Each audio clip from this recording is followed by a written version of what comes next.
नमस्कार, 20 मिनट में 20 खबर में आपका स्वागत है और मैं हूं आपके साथ कल्याण झा। हम अगले 20 मिनट में आपको देश दुनिया की 20 ऐसी खबरें बताने वाले हैं जो इस वक्त न केवल सुर्खियों में है बल्कि दिलचस्प और अहम भी है। तो शुरू करते हैं 20 मिनट में 20 खबरों का सिलसिला। सबसे पहले देखते हैं राजस्थान की कौन कौन सी खबर इस वक्त अहम है। लंगताल इलाके में तेल और गैस की खोज में लगी फोकस एनर्जी कंपनी की ये लापरवाही किसी बड़े हादसे को निमंत्रण दे रही है। तेल और गैस खोज के लिए की जाने वाली खुदाई के दौरान जमीन से भारी मात्रा में निकलने वाले मड को खुले में फेंका जा रहा है। इससे वहां दलदल बन रहा है और इस दलदल की वजह से आसपास की जमीन बंजर हो रही है। साथ ही इस मड और गैस की वजह से आसपास के लोग दहशत में हैं। आपको बता दें कि ग्राम पंचायत शाहगढ़ के अंतर्गत आने वाली लंगतला इलाके में फोकस एनर्जी कंपनी का काम चल रहा है और इसमें कंपनी बड़ी बड़ी रिगों के जरिए खुदाई कर रही है और इस खुदाई के दौरान बड़ी मात्रा में मड निकल रहा है। इसके अलावा यहाँ कई कुओं से खतरनाक गैसों का लीकेज भी हो रहा है और इसकी वजह से 500 मीटर दूर रहने वाले लोगों का भी जीना दोभर हो गया है। कंपनी की इस लापरवाही को लेकर गाँव वालों ने जिला कलेक्टर को एक ज्ञापन भी सौंपा है। चूरू जिले के सरदार शहर में बुधवार की देर रात हुए 3 अलग अलग सड़क हादसों में 3 लोगों की मौत हो गई। बताया जा रहा है कि कुछ घायलों की हालत बेहद गंभीर है। पहला हादसा हनुमानगढ़ रोड पीके फार्म हाउस के पास मेगा हाईवे पर हुआ, जहां 2 कार और एक चारे से भरी पिकअप की भिड़ंत हो गई। इस हादसे में 3 लोगों की मौत हो गई, वहीं 4 लोग घायल हुए हैं जिन्हें राजकीय अस्पताल पहुँचाया गया है। दूसरा हादसा राजासर बिकान गाँव के पास हुआ, जहाँ बस और जीप की टक्कर हो गयी। इसमें दोनों गाड़ियों के ड्राइवर घायल हो गए, इन्हें भी राजकीय अस्पताल में भर्ती कराया गया। तीसरा हादसा बंदनाऊ गांव के पास हुआ, इसमें 7 लोग घायल हुए हैं। इन घायलों को भी इलाज के लिए राजकीय अस्पताल में ही भर्ती कराया गया है। पहले साड़ासर के पास एक्सीडेंट हुआ, फिर बंदनाऊ के पास हुआ और अभी बुच्चा फार्म हाउस के पास हरियासर रोड पे हुआ, जिसमें 3 मृतक और 3 को रेफर। हनुमानगढ़ से एक हैरान करने वाली तस्वीर सामने आई है, जिसमें एक शराबी बीच सड़क पर तमाशा करते हुए नजर आ रहा है। ये पूरा drama Hanumangarh town bus stand के सामने हुआ। यहाँ बीच सड़क पर बैठकर शराब के नशे में धुत आदमी तमाशा करता नजर आया। वो एक बस के सामने बैठ गया और उसे वहाँ से आगे नहीं बढ़ने दिया, जिसके बाद बस के ड्राइवर ने किसी तरह बस को बगल से निकाला। बस के निकल जाने के बाद शराबी बीच रास्ते पर ही लेट गया और वहाँ से गुजर रही गाड़ियों को आगे जाने से रोकता नजर आया। गाड़ियों के काफी हॉर्न मारने के बाद भी शराबी वहां से नहीं हिला और अपना ड्रामा जारी रखा। थोड़ी देर बाद वहां ट्रैफिक पुलिस का एक जवान पहुंचा और उसे उठाकर सड़क के किनारे ले गया। इस दौरान आरोपी लड़खड़ाता हुआ नजर आया।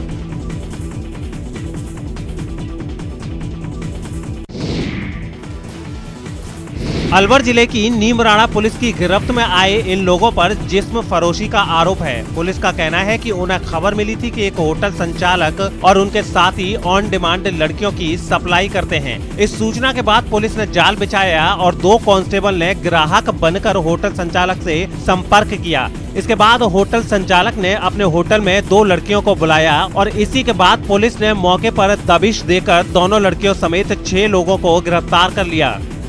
हमने रणनीति बनाई, मेरे कार्यालय के 2 सिपाहियों को फोकस ग्राहक बना के लड़कियों की डिमांड करी।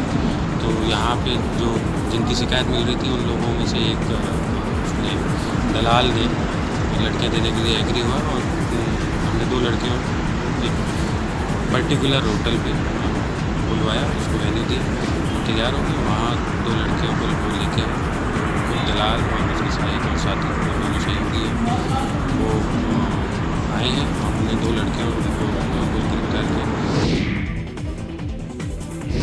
प्रदेश में साइबर अपराधों पर नकेल कसने के लिए एक्सपर्ट पुलिस कर्मियों का पूल बनाया जाएगा। सीएम अशोक गहलोत ने बुधवार को सीएमआर पर कानून व्यवस्था और अपराध नियंत्रण से जुड़े मुद्दों की समीक्षा बैठक में ये निर्देश दिए। सीएम गहलोत ने कहा कि सोशल मीडिया और साइबर तकनीक के दुरुपयोग से जुड़े अपराधों की तफ्तीश के लिए साइबर मामलों के एक्सपर्ट पुलिस कर्मियों का पूल गठित कर अपराधियों को सीखचों तक पहुँचाया जाए। सीएम गहलोत ने ये भी कहा कि महिला अपराधों के खिलाफ विशेष अन्वेषण इकाई के गठन से दुष्कर्म के मामलों की तफ्तीश में लगने वाला औसत समय 267 दिनों से घटकर 118 दिन रह गया है। इसकी वजह से प्रदेश में महिलाओं के विरुद्ध होने वाले अपराधों की लंबित जांचों का प्रतिशत राष्ट्रीय औसत 34% के मुकाबले 9% ही है। अलवर के राजीव गांधी सामान्य चिकित्सालय को एक क्रिटिकल केयर एम्बुलेंस की सौगात मिल गई है। इस क्रिटिकल केयर एम्बुलेंस की कीमत करीब 26 लाख रुपए है और ये एम्बुलेंस अलवर शहर के विधायक संजय शर्मा ने अपने विधायक कोष से मंगाई है। दरअसल अलवर में कोविड-19 के बढ़ते संक्रमण के दौरान ऐसे एम्बुलेंस की जरूरत राजीव गांधी सामान्य चिकित्सालय को लंबे अरसे से थी और अब ये जरूरत पूरी हो गई है। यहाँ के प्रमुख चिकित्सा अधिकारी का कहना है कि उनके पास जो एम्बुलेंस है उससे कोविड-19 के गंभीर मरीजों को जयपुर भेजा जाता था और उसके बाद उनके पास इमरजेंसी में कोई एम्बुलेंस नहीं बचती थी। लिहाजा नए एम्बुलेंस के आ जाने से उनकी ये परेशानी कुछ हद तक दूर हो जाएगी। और एक महती आवश्यकता थी क्रिटिकल केयर यूनिट वाली एम्बुलेंस की, जिसको लेकर के जब मैं खुद संक्रमित हुआ तो मैंने माननीय पीएमओ साहब से पूछा कि अपने पास कितनी एम्बुलेंस है। तो जानकारी आई कि एक एम्बुलेंस है, वो जब जयपुर चली जाती है तो यहाँ में उसके अभाव में मरीजों को परेशानी होती है। उस वक्त मैंने तुरंत ही विधायक निधि कोष की चिट्ठी हमारे सीओ जिला परिषद साहब को लिखी और जिला कलेक्टर महोदय से आग्रह किया कि उसको तुरंत आप स्वीकृति प्रदान करें। और मुझे बताते हुए बड़ी खुशी है कि 3 घंटे के अंदर इस एम्बुलेंस के लिए जहां एक और प्रशासनिक स्वीकृति जारी हुई, टेक्निकल स्वीकृति जारी हुई और फाइनल स्वीकृति भी जारी हुई और 3 घंटे के अंदर और दूसरे दिन इस एम्बुलेंस के लिए बजट DRDA से ट्रेजरी ऑफिस से 20 मिनट में 20 खबर में आप बात करते हैं देश की कुछ और खबरों की। और अभिनंदन की क्या बात करते हैं। पाकिस्तान के सांसद अयाज सादिक ने भारतीय विंग कमांडर अभिनंदन वर्धमान को लेकर सनसनीखेज खुलासा किया है। उन्होंने संसद में बुधवार को ये दावा किया कि भारत के हमले के डर से ही पाकिस्तान ने विंग कमांडर अभिनंदन को रिहा किया था। और अभिनंदन की क्या बात करते हैं। मुझे याद है शाह महमूद कुरैशी साहब उस मीटिंग में थे जिसमें प्राइम मिनिस्टर साहब ने आने से इनकार कर दिया और चीफ ऑफ आर्मी स्टाफ तशरीफ लाए। पैर कांप रहे थे, पसीने माथे पे थे और हमसे शाह महमूद साहब ने कहा, फॉरेन मिनिस्टर साहब ने, कि खुदा का वास्ता है अब इसको वापस जाने दें क्योंकि 9 बजे रात को हिंदुस्तान पाकिस्तान पे अटैक कर रहा है। हर किसी को मिलेगा कोरोना का वैक्सीन, कोई पीछे नहीं छूटेगा। प्रधानमंत्री नरेंद्र मोदी ने एक अंग्रेजी अखबार को दिए एक इंटरव्यू में ये बातें कही हैं। कोरोना काल में पीएम मोदी का ये पहला इंटरव्यू सामने आया है। इस इंटरव्यू में पीएम मोदी ने जो अहम बातें कही हैं उसके मुताबिक कोरोना वैक्सीन जब भी आएगी हर किसी को मिलेगी। कोरोना के आंकड़ों में कमी का जश्न ना मनाएं, सावधान रहें। सही समय पर लॉकडाउन से भारत में कई जानें बची। देश की इकोनॉमी तेज गति से पटरी पर लौट रही है। 2024 तक $5 ट्रिलियन की अर्थव्यवस्था का लक्ष्य पूरा करेंगे। कृषि, FDI, ऑटो, उद्योग और EPFO क्षेत्र में सुधार होंगे। किसान आत्मनिर्भर बनेंगे, इसलिए कृषि कानून में सुधार किए। देश से किया विकास का वादा हर हाल में पूरा करेंगे। पीएम मोदी ने अपने इस इंटरव्यू में और भी कई अहम बातें कही हैं, जिसमें इकोनॉमी से लेकर सोशल सिक्योरिटी तक के मुद्दे शामिल हैं।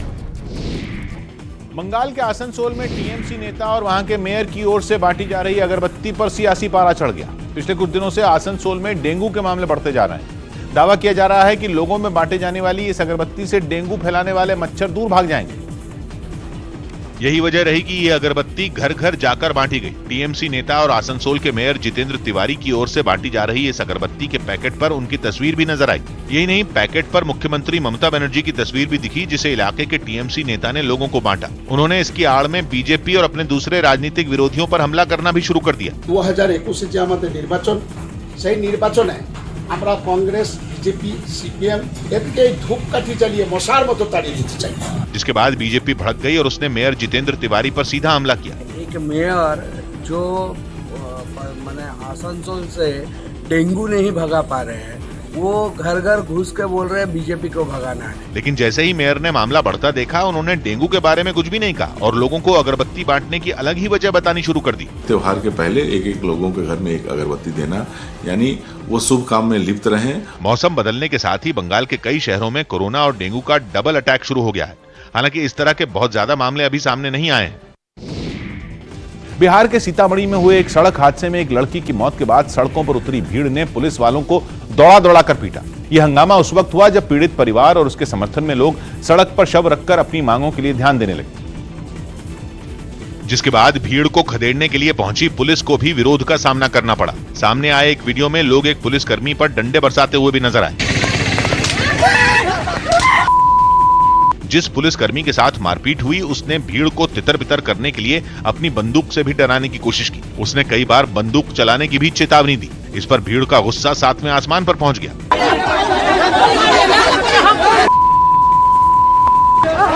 गुस्साए लोग उसके पीछे भागते हुए नजर आए। उसके साथ मारपीट भी की गई। यही नहीं, बचाव में पुलिस वाला बंदूक लोड करता हुआ भी दिखाई दिया।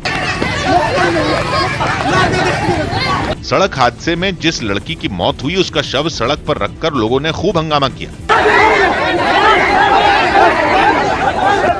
पीड़ित परिवार के गुस्से को देखते हुए पुलिस ने वहां सुरक्षा बढ़ा दी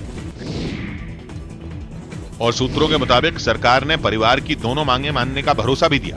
आर्थिक मदद के लिए थी और एक बच्चे के लिए सरकारी नौकरी 1 करोड़ की। निकिता के घर मातम का माहौल है। ये पीड़ित परिवार का घर है और घर के बाहर इस वक्त शोक सभा चल रही है। घर के अंदर परिवार की महिलाओं का मातम पसरा है। निकिता की मां के आंसू थमने का नाम नहीं ले रहे। तुरंत काउंटर हो उनका, उन्हें फांसी लगे तो और भी बेटी बचेंगी। केंद्रीय मंत्री और फरीदाबाद से सांसद कृष्णपाल गुर्जर भी परिवार से मिलने पहुंचे। कृष्णपाल गुर्जर ने परिवार को इंसाफ का भरोसा दिलाया। कितनी भी बड़ी से बड़ी पहुंच वाला हो, अपराधी किसी तरह भी बच नहीं पाएगा। इस बीच एसआईटी की टीम ने भी निकिता के घर पहुंचकर परिवार से मुलाकात की। गुजरात के सूरत से ट्रकों की चोरी का एक ऐसा मामला सामने आया जिसमें ईडी के 2 अफसरों के भी शामिल होने का इल्जाम लग रहा है। चोरी उन ट्रकों की हुई जिन्हें ईडी ने जब्त किया था और बताया जा रहा है कि चोरी करने के लिए आरोपी सीबीआई के नकली अधिकारी बनकर उस जगह घुसे जहां ट्रक रखे हुए थे। फिर दीवार तोड़कर ट्रकों को ले जाने की कोशिश हुई। अभी इन्वेस्टिगेशन हमारा चालू है। इसमें नकली सीबीआई ऑफिसर बन के जो आए थे उनको हमने पकड़ लिया है। आरोपी पुलिस के हत्थे चढ़ गए। पूछताछ और आरोपियों के फोन की जांच में अहम जानकारियां सामने आई। सूत्रों के मुताबिक आरोपी ईडी के 2 बड़े अधिकारियों के संपर्क में थे। आगे भी गाड़ियां चोरी करने की कबूलात की है, जिसके चलते सूरत रूरल पुलिस ने ईडी के 2 आला अधिकारियों के खिलाफ मामला दर्ज किया है। माना जा रहा है कि जल्द ही इन दोनों बड़े अधिकारियों की गिरफ्तारी हो सकती है। आम आदमी पार्टी ने बीजेपी पर दिल्ली की सफाई व्यवस्था को निजी कंपनियों के हवाले करने की कोशिश का आरोप लगाया। दिल्ली में सफाई का काम एमसीडी संभालती है, जिस पर बीजेपी का कब्जा है। और दक्षिणी दिल्ली नगर निगम में आए एक प्रस्ताव के विरोध में आम आदमी पार्टी ने बड़ी जंग छेड़ दी। सिविक सेंटर के बाहर आम आदमी पार्टी के कार्यकर्ता और सफाई कर्मचारी जुट गए। दिल्ली में सिविक सेंटर के बाहर इस वक्त मौजूद है, जहां पर आम आदमी पार्टी का हाथों में तख्तियां लेकर लोग सफाई व्यवस्था के निजीकरण का विरोध करते रहे। आम आदमी पार्टी के इस प्रदर्शन की वजह से सिविक सेंटर के बाहर सुरक्षा के कड़े इंतजाम किए गए। बड़ी संख्या में दिल्ली पुलिस और सीआईएसएफ के जवान सड़क पर तैनात रहे। प्रदर्शनकारी सड़क पर बैठकर बीजेपी के खिलाफ नारे लगाते रहे। आम आदमी पार्टी की मांग है कि निजीकरण से जुड़ा प्रस्ताव वापस लिया जाए। इस प्रस्ताव को वापस लें, इस प्रस्ताव को कैंसिल करें, हमारी एक ही मांग है। हालांकि बीजेपी ने सफाई व्यवस्था के निजीकरण से जुड़ा कोई प्रस्ताव आने से ही इनकार कर दिया।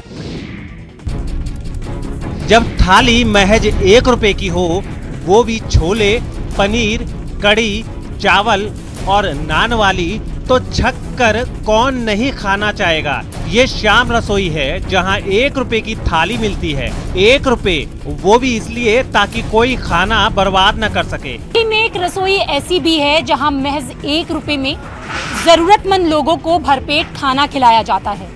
दिल्ली के नांगलोई में श्याम रसोई में जो जरूरतमंद लोग हैं उन्हें लंबे समय से भरपेट खाना खिलाने का काम यहाँ किया जा रहा है। 1.5 साल पहले प्रवीण गोयल ने श्याम रसोई की शुरुआत की थी। उस वक्त यहाँ 10 रुपए की थाली मिलती थी, लेकिन फिर प्रवीण गोयल ने 10 की जगह 1 रुपए की थाली कर दी। उनका कहना है कि ये काम वो समाज सेवा के लिए कर रहे हैं ताकि कोई पैसों की कमी की वजह से भूखा ना रहे। प्रवीण गोयल की इस पहल से यहाँ आने वाले लोग बेहद खुश हैं और उन्हें दुआएं देकर ही लौटते हैं। कब से आते हो यहाँ खाना खाने? सबसे पहले जब से शुरू हुआ है। अच्छा, जब से शुरू हुआ है। हाँ। यही रहते हो पास में? नहीं, यहाँ से थोड़ा लक्ष्मी पार्क के उधर। अच्छा, तो खाना कैसा होता है यहाँ का? सब अच्छी रहती है। और टेस्ट कैसा रहता है? टेस्ट मस्त रहता है। मस्त रहता है। हाँ। भैया को तो अच्छा लगता है खाना, आपको कैसा लगता है? मेरे को बहुत अच्छा लगता है। क्या अच्छा लगता है सबसे ज्यादा? सब्जी। सब्जी? कौन सी सब्जी? सब चीज अच्छा लगता है। सब चीज अच्छी लगती है। अच्छा, पनीर की सब्जी कैसी लगती है? अच्छी लगती है। मिली नहीं आपको आज पनीर की सब्जी? तो यहाँ पे जो बच्चे हैं छोटे छोटे, उनको पनीर की सब्जी बहुत अच्छी लगती है और पनीर की सब्जी अभी आपको मिलेगी, आपकी थाली में भी आएगी पनीर की सब्जी। तो बच्चों को तो खाना सब कुछ अच्छा लगता है, यहाँ तक कि बच्चों का कहना है कि मस्त लगता है। अब थोड़ा बड़ों से भी जान लिया जाए कि उनको खाना कैसा लगता है। भैया, आप कब से आ रहे हैं यहाँ पे? मैम कुछ ही दिन आए हूँ। अच्छा, कैसा लगता है खाना? मैम बढ़िया लगता है। और यहाँ पे फैसिलिटीज़ भी बहुत अच्छी है सर। अच्छा, कैसी कैसी फैसिलिटी? लाइक मतलब कि यहाँ पे क्यू में आते हैं सब लाइन से, और मतलब कि शांति से अपना बैठ के खाते हैं। अच्छा, आप क्या काम करते हैं? मैम अभी पढ़ाई करते हैं, CA करते हैं। अच्छा जी। तो और मैम खाने का आपका यहाँ से हो जाता है? जी मैम, घर पे भी रहते हैं पर मतलब कि कभी कभी यहाँ आ जाते हैं। कभी कभी जी। तो टेस्ट कैसा रहता है? मैम बहुत अच्छा। क्या ma'am?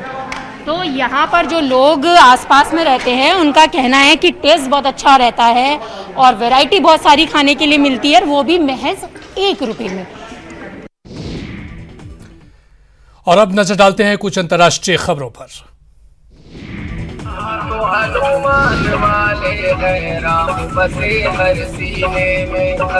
Let me mute everyone except Pakistani अधिकारी इंटरनेशनल वेबिनार के दौरान कश्मीर मुद्दे पर नापाक चर्चा कर रहे थे। वो भारत को घेरने की कोशिश में थे कि तभी वेबिनार में जय श्री राम के नारे गूंजने लगे।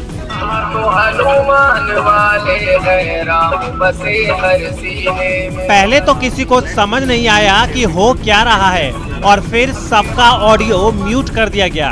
ऑडियो म्यूट होने के बाद भी बैकग्राउंड से भजन की आवाज आती रही। ये आमतौर पर भगवान राम के लिए भारत में बजने वाले गाने थे। सेमिनार में शामिल मेहमानों को कुछ समय तक तो ये लगता रहा कि कार्यक्रम का संचालन कर रहे डॉक्टर वलीद मालिक की ओर से ये गाने चलवाए जा रहे हैं और उनसे इन्हें बंद करने के लिए कहा जाता रहा।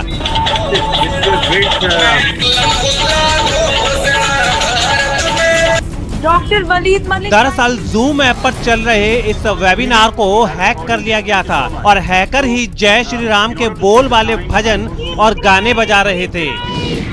भारतीय वायुसेना की बढ़ी ताकत से घबराए चीन ने J-20 लड़ाकू विमान उड़ाकर एक बार फिर गीदड़ भभकी थी।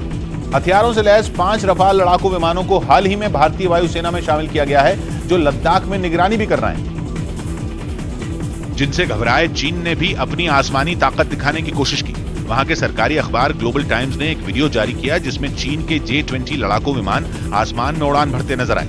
इस वीडियो में 6 J-20 विमान J-16 लड़ाकू विमानों के साथ अभ्यास करते दिखाई दिए। चीन J-20 को 5वीं पीढ़ी का लड़ाकू विमान बताता है और इसके रडार की पकड़ में न आने का दावा करता है, लेकिन अभी तक वो इस विमान और इसकी ताकत को खुलेआम दिखाने से बचता रहा है। जबकि वीडियो में दिखने वाले चीन के दूसरे सबसे अहम लड़ाकू विमान J-16 को रूस के सुखोई 30 की नकल बताया जाता है, जिसका बेहतर वर्जन सुखोई 30 MKI के तौर पर पहले से ही भारत के पास है। नागोर्नो कराबाख में अमेरिका के बीच बचाव के बाद हुआ समझौता भी नहीं टिक पाया, लिहाजा दोनों देशों के बीच जंग तेज हो गई। इससे पहले आर्मेनिया और अजरबैजान के बीच रूस ने 2 बार सीज फायर समझौता करवाया था, लेकिन वो भी नाकाम रहे। और अमेरिका की मध्यस्थता में हुए तीसरे सीज फायर समझौते का भी यही अंजाम हुआ। आर्मेनिया के रक्षा मंत्रालय की तरफ से एक वीडियो जारी कर अजरबैजान के एक ड्रोन को मार गिराने का दावा किया गया। वीडियो में वो ड्रोन आसमान में उड़ता दिखा, लेकिन तभी तेजी से बढ़ रही एक मिसाइल उससे टकराई और वो जोरदार धमाके के साथ आग के गोले में बदल गया। यही नहीं, जल्द ही दोनों देशों ने एक दूसरे पर हमले करने और रिहायशी इलाकों को निशाना बनाने का आरोप लगा दिया। यानी रूस के बाद अमेरिका ने जंग रोकने की जो कोशिश की वो भी नाकाम रही और दोनों देशों के बीच एक बार फिर जबरदस्त जंग शुरू हो गई। करीब 1 महीने से जारी जंग में आर्मेनिया नागोर्नो कराबाख के कई इलाके गंवा चुका है। ऐसे में करीब 35 लाख की आबादी वाला ये देश अपने से काफी बड़े अजरबैजान को टक्कर दे सके, इसके लिए वहां की महिलाओं को भी जंग के मैदान में उतार दिया गया। सामने आए वीडियो में आर्मेनिया की महिलाएं हथियार चलाने की ट्रेनिंग लेती दिखी। कुछ महिलाओं को स्नाइपर राइफल चलाने की ट्रेनिंग भी दी गई। इस जंग में आर्मेनिया के काफी सैनिक मारे जा चुके हैं, जिसके बाद वहां के प्रधानमंत्री की पत्नी ने महिलाओं से हथियार उठाने और सेना में शामिल होने की अपील की थी। सामने आई कुछ तस्वीरों में खुद वो भी मिलिट्री ट्रेनिंग लेती दिखाई दी थी। तुर्की से बढ़ते तनाव के बीच भूमध्य सागर में ब्रिटेन, फ्रांस और साइप्रस ने मिलकर सैन्य अभ्यास किया। भूमध्य सागर में तेल और गैस के भंडार खोजने के लिए पड़ोसी देश तुर्की और साइप्रस काफी वक्त से आमने सामने हैं। ऐसे में ब्रिटेन और फ्रांस ने तुर्की के खिलाफ साइप्रस से हाथ मिला लिया। अपनी सैन्य क्षमता का परीक्षण और इलाके में अपनी पकड़ मजबूत करने के लिए तीनों देशों ने एक ड्रिल की, जिसमें साइप्रस के एक जंगी जहाज को आतंकियों के कब्जे में दिखाया गया। जहाज को छुड़ाने के लिए ब्रिटेन और साइप्रस के जवान हेलीकॉप्टरों से उस पर उतरते नजर आए। मदद के लिए कुछ हाई स्पीड बोट भी साइप्रस के जवानों को लेकर समंदर में भागती दिखी। इसके बाद एक जहाज के अंदर सर्च ऑपरेशन की प्रैक्टिस भी की गई। 1960 तक ब्रिटेन का साइप्रस पर राज था और अब भी वहां ब्रिटेन के 2 मिलिट्री बेस हैं। ऐसे में साइप्रस की सुरक्षा उसके लिए बेहद जरूरी है। ब्राजील के रियो डी जेनेरो में एक अस्पताल में लगी आग में झुलसकर 2 मरीजों की मौत हो गई। बताया गया कि आग अस्पताल की एक इमारत में लगी, जिसके बाद उससे धुआं उठने लगा। आग को फैलने से रोकने के लिए दमकल कर्मियों ने उस इमारत को चारों तरफ से घेर लिया और पानी की बौछार कर उसे बुझाने में जुट गए। रियो डी जेनेरो के इस अस्पताल में आग लगने के बाद कई और दमकल गाड़ियों को भी बुला लिया गया। इस हादसे के बाद पूरे अस्पताल में अफरा तफरी मच गई। वहाँ भर्ती मरीज और उनके परिवार के लोग बाहर भागने लगे। हादसे के बाद अस्पताल के कर्मचारियों ने सभी इमारतों को खाली कराना शुरू कर दिया। कई मरीजों को व्हील चेयर पर बाहर लाया गया, जबकि कई मरीजों को उनके बेड समेत ही निकालना पड़ा। मरीजों को निकालने के साथ ही कर्मचारी वहां रखा जरूरी सामान भी उठाकर बाहर लाते नजर आए। अमेरिका के फिलाडेल्फिया शहर में पुलिस की बर्बरता के खिलाफ हुए विरोध प्रदर्शन में हिंसा भड़क गई। वहां पुलिस और लोग आमने सामने आ गए। 2 दिन पहले वहां पुलिस की गोली से एक अफ्रीकी मूल के अमेरिकी नागरिक की मौत हो गई थी। ऐसे में पुलिस की खत्म न होती ज्यादती के खिलाफ लोग एक बार फिर सड़कों पर उतरे और उससे भिड़ गए। अपना गुस्सा निकालने के लिए उन्होंने आगजनी भी की। पुलिस वालों ने रास्ता रोका तो प्रदर्शनकारी उन पर चीजें फेंकने लगे। इस पर पुलिस वालों का सब्र भी जवाब दे गया और उनकी लोगों से हाथापाई हो गई। सामने आई एक तस्वीर में एक पुलिस वाला एक प्रदर्शनकारी को मारने के लिए उसके पीछे भागा, लेकिन वो उसकी पकड़ में नहीं आया। उल्टा पुलिस वाला ही सड़क पर गिर गया। इसके बाद दूसरे पुलिस वाले ने उस युवक को पकड़ने की कोशिश की, लेकिन वो फिर हाथ से निकल गया। इस हाथापाई की वजह से कुछ पुलिस वाले और प्रदर्शनकारी खून में लथपथ भी नजर आए। बताया गया कि इसके बाद पुलिस ने प्रदर्शन में शामिल 90 से ज्यादा लोगों को हिरासत में ले लिया। वहीं प्रदर्शन की आड़ में कुछ लोगों ने दुकानों को निशाने पर लिया और वहां लूटपाट शुरू कर दी। सामने आई एक तस्वीर में भारी तादाद में लोग एक सुपरमार्केट में घुस गए और जो मिला उस पर हाथ साफ कर दिया। सामान पर डाका डाला तो डाला, वहां उन्होंने तोड़फोड़ भी की। और इसी के साथ फिलहाल इस बुलेटिन में इतना ही। हमें दीजिए इजाजत। नमस्कार।